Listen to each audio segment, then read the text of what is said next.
Here's how Ratio Lock keeps your materials perfectly in sync with job size. I'm using a simple drywall job as the example.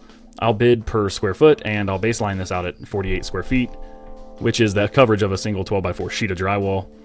You can see I've added the drywall sheets and I've also added drywall screws. I've said 0.06. Literally the only math I really have to do is to determine what amount in decimal numbers of the baseline materials do I need to complete the task. So set this to 0.06 and one sheet of drywall. So we'll close this. So now we'll enable the Ratio Lock. And once this is on, you will increase the quantity of labor to fit the scope of work. This job is 3,200 square feet.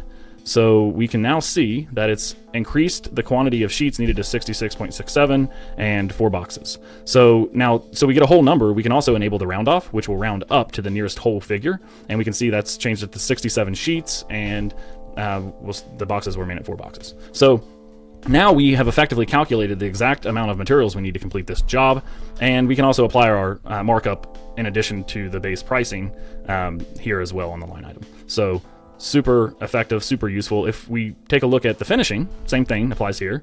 Now we had a 4.5 gallon bucket of mud. We had our joint tape, 250 foot roll.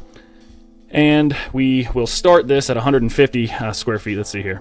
Yep. So use 0.3 buckets for 150 square and a whole roll. So one roll is 150 square approximately. And then we will enable the Ratio Lock, enable the roundup, and then scale this to the same size of the job. And now we've got our quote post markup. This is our baseline rate here for labor, and the materials and all the markups factored in automatically. And that's Ratio Lock.